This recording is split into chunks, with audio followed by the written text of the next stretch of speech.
Hey everybody, coming at you again, another episode, Beers with Chad.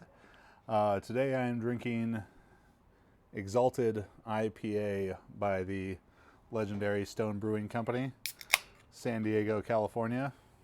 Cheers. 7% alcohol by volume from the Hop Worship series.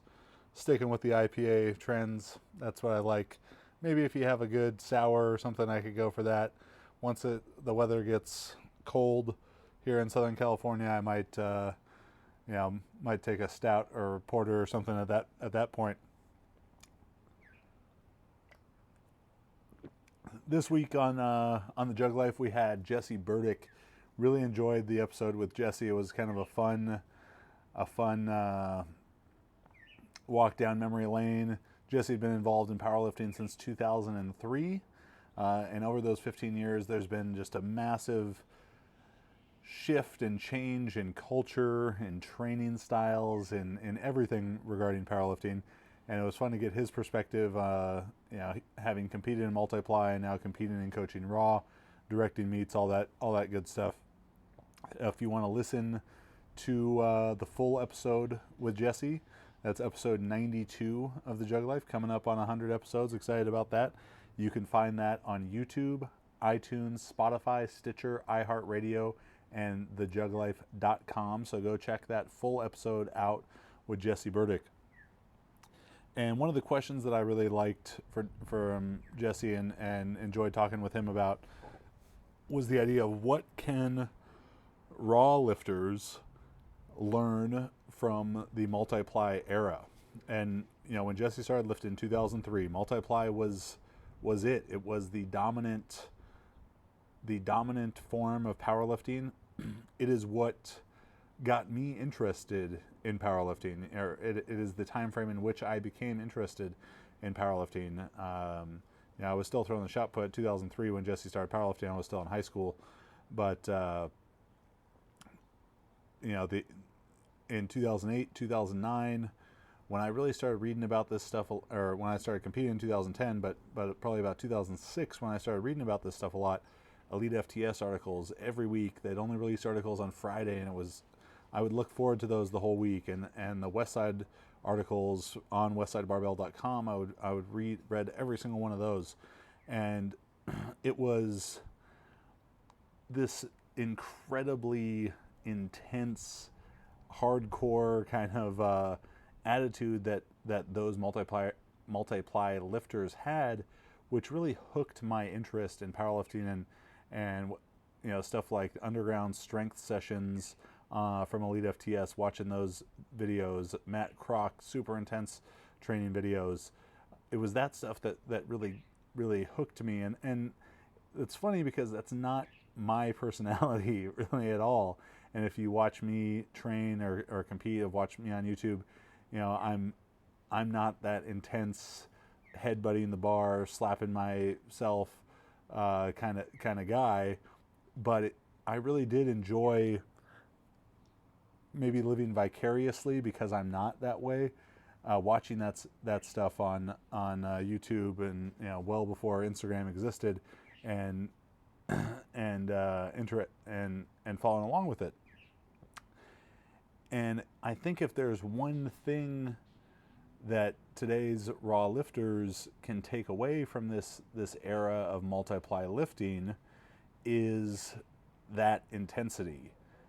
And intensity is not slapping yourself and headbutting the bar and doing all that shit. They had an incredible devotion to their craft. And there's a lot of things that I don't agree with about the way that they approached and the way that devotion manifested itself. The second and third powerlifting meets I ever lifted in were the SPF Ironman Pro-Am in Knoxville, Tennessee, and the SPF Power Station Pro-Am in Cincinnati, Ohio. And in that, I lifted on the AM day, the amateur day, because I was competing raw with wraps, and was one of very few people doing that. But in those, I got to see the biggest multiply lifters of the day do their thing. And Jesse makes this point in this week's episode of the JuggLife that when you're going to get under such a heavy weight, something so much heavier than you by yourself could lift, it takes an extra level of commitment mentally. And that's something that I've in some ways struggled with throughout my powerlifting career. Early in my powerlifting career, I just put the weight on the bar and lifted it, or attempted it at least, without any regard in some ways for how heavy it may have been. And the squat specifically. My third powerlifting meet, August 2011, I squatted 905 pounds. I attempted 935. I smoked 905. And the heaviest I'd ever squatted prior to that was 865. The heaviest I'd squatted in training was 825. And I don't know what it was about things then, but I just put 905 on. I was like, all right, well, 835 was easy as an opener, so let's go to 905. Let's go for what was then the American record. And I don't know if it was the people that I was surrounded by. Multiply guys were helping me out at the meet. Guys like Brian Carroll and his crew. Tony, his last name escapes me right now, but he did a great job of wrapping my knees that day. Maybe it was because I knew that they were going to squat 1,000 or 1,100 the next day or whatever. So I just had to go for it. It didn't cross my mind that 900 was some daunting number. Where actually later in my powerlifting career, as I was much, much stronger, I would get over 900 and I would start to think like, oh shit, it's 900. Like you got to bring a little something extra. And that little something extra, being able to wrap your mind around those big weights and be fearless, right on the edge of reckless, I think is a lesson. If you watch Chuck Vogelpohl on Instagram or on YouTube videos and stuff, and if you got to be around powerlifting in that time, is a lesson worth bringing with you to this modern era of powerlifting. And the attention to detail that those guys had to have, and attention to detail on many levels. As well noted or notorious maybe I am as a multiply hater in a lot of ways, I do appreciate that multiply powerlifting is extremely technical and extremely precise, because if you get out of that groove that the shirt or suit can assist you the most in, you basically have no chance of making the lift. And so to be able to stay perfectly in that groove in such a small margin of error, those guys really, are dissecting every part of what they're doing, from how the equipment fits to their technique. I think a lot of them leave something to be desired from a programming standpoint, but they did have great attention to detail, and it probably went hand in hand with that idea of putting such an exceptionally heavy weight onto your body, on your back, or in your hands, floating above your face. So if there is something that I think raw lifters can take with them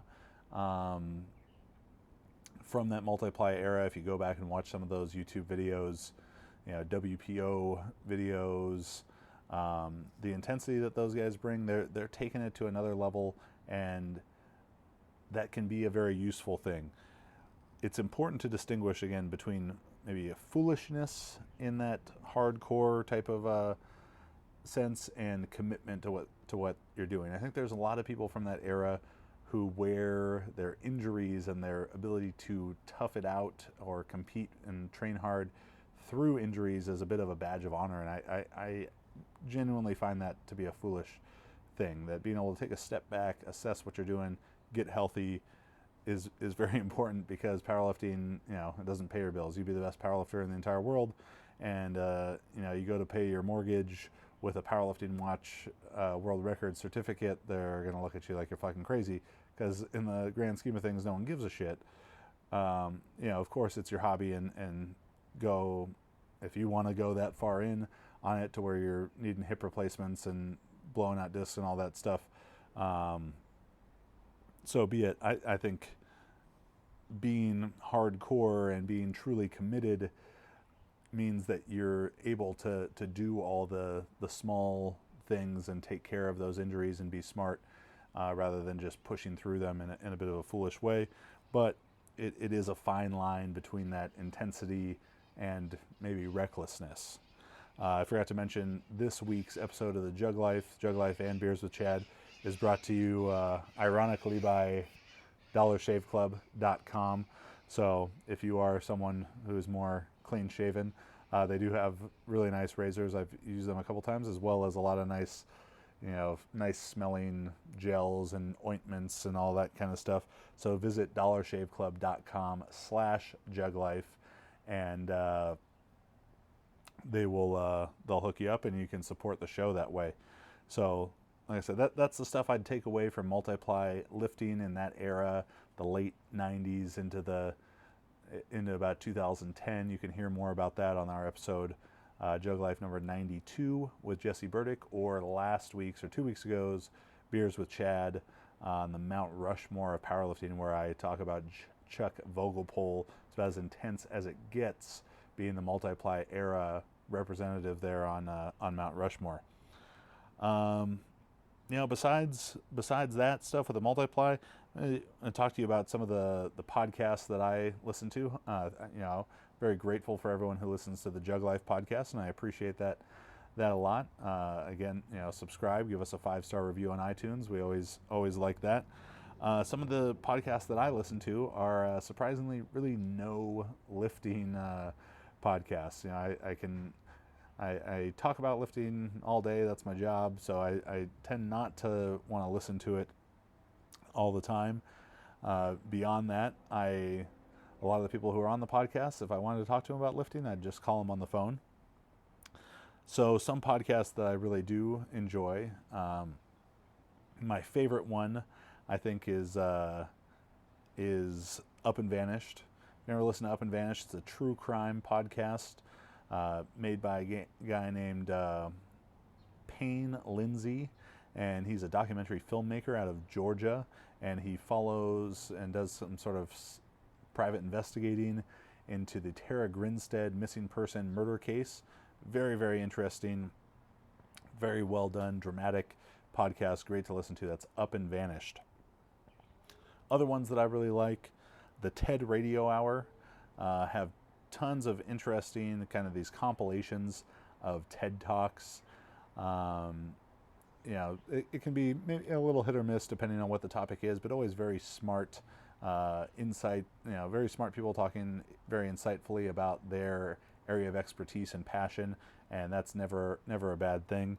So check out the TED Radio Hour. One of my favorite episodes of that is called Champions, and it just gives excellent insight into sort of the mindset and the psychological aspects of high level competition, and they talk a lot about something called the value of the near win. And so I'd highly suggest that, the TED Radio Hour. First check out the episode Champions, and then you can go from there. They have a ton of great stuff. Another one is a podcast by Malcolm Gladwell, a podcast called Revisionist History. And I was on one of my friends' podcasts when we were in Australia, and they asked me if I could choose anyone to have dinner with, who would it be? And after some deliberation about that, I said Malcolm Gladwell. And he's just a tremendously interesting guy who can kind of look at some of these, just the world with a unique perspective. And in Revisionist History, he goes back and looks at different historical events and maybe gives you some information about them that you didn't realize was on the surface or wasn't as necessarily popular information. And I was a history major in college myself, so some of those were a bit more interesting to me. But it's not really history like, it's more modern history and sort of pop culture history, but a lot of fun stuff. Some episodes, it covers a very, very wide range of things, from why McDonald's changed their fries recipe to why people don't use a granny style shot for free throws in basketball anymore, and why are there so many golf courses and private golf clubs in Los Angeles. All of those, they might sound kind of out there, but very interesting stuff. That's Revisionist History by Malcolm Gladwell. I love the 30 for 30 podcast done by ESPN. The 30 for 30 documentaries as well are excellent, and I think I've seen every single one of them probably too many times. But the 30 for 30 podcast is great. The Birth of the UFC episode is awesome. On Thin Ice is excellent. Yeah, really all of those 30 for 30s. The Dan O'Brien and Dave Johnson one, the story of Dan and Dave, I think is excellent. So 30 for 30 podcast by ESPN. In that same vein as 30 for 30, I do listen to a lot of kind of sports talk podcast. Bill Simmons podcast is one of my favorite ones.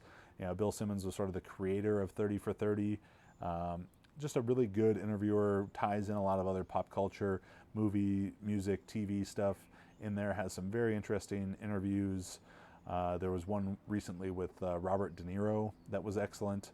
So, with Al Pacino, that was excellent. So go ahead and check that out.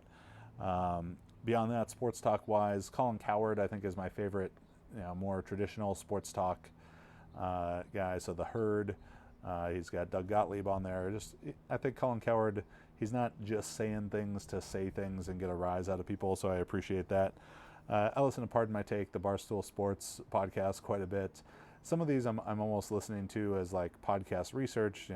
Pardon My Take, I heard, is getting like 5 million downloads a month, so I figure there's something to be learned, from them in how to make, how to kind of mix entertainment and info together. So I like that one. Joe Rogan podcast is one that a lot of people love. To be honest, I don't listen to Joe Rogan a lot.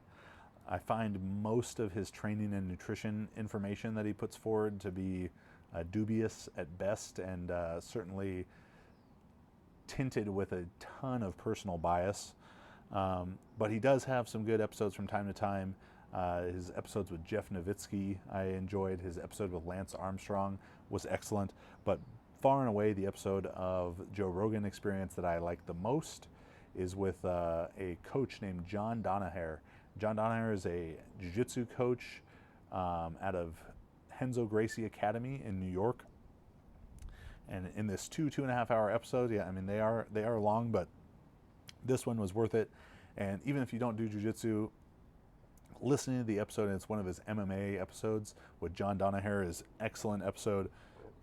As Donaher was getting his PhD in psychology when he took up jiu-jitsu, living in New York City, and he brought this very formal education and classical training because he wanted to be a professor, and then brought that background to jiu-jitsu and created a very systematic approach to technical learning. And listening to him, as I'm kind of new in my journey in jiu-jitsu, it was great for me to listen to him talk about that. But I also heard so much applicability in it of what you could do with powerlifting, weightlifting, any kind of sport technique learning, and really just approach to taking a systematic approach to whatever goal it is you have. So I would highly suggest it's one of his MMA episodes of Joe Rogan with John Donaher, where I tried to get him on the JuggLife when we were in New York a few weeks ago. I'm going to try again because he's a really interesting guy as well as a phenomenal coach. So those are really the main podcasts that I listen to. Go check those out wherever you get your podcasts. If you're more just a music person, you could follow my playlist on Spotify, World's Strongest Hipster. But maybe different taste in music than the normal powerlifter, but I like it a lot, so maybe you will too. That's it for today. Like I said, you can find the JuggLife podcast. Please go subscribe. Leave us a 5-star review. You can see the video versions of the regular episodes on YouTube, and then subscribe to all the JuggLife and Beers with Chad on iTunes, Spotify, Stitcher, iHeartRadio, and thejugglife.com. This week's episodes were sponsored by Dollar Shave Club. Visit dollarshaveclub.com/JuggLife to support the show. If you're interested in coaching, Check out juggernautcoaching.com, where we offer coaching for powerlifting, weightlifting, super total, strongman, and power building. Subscribe to our YouTube, 3 videos a week, probably soon to be more than that. And very proud of the content we put out there. I wholeheartedly believe it is the best lifting related content on YouTube. And yeah, that's it. Another episode, Beers with Chad. See you next week. Stone Exalted IPA, the drink for this week. Thank you.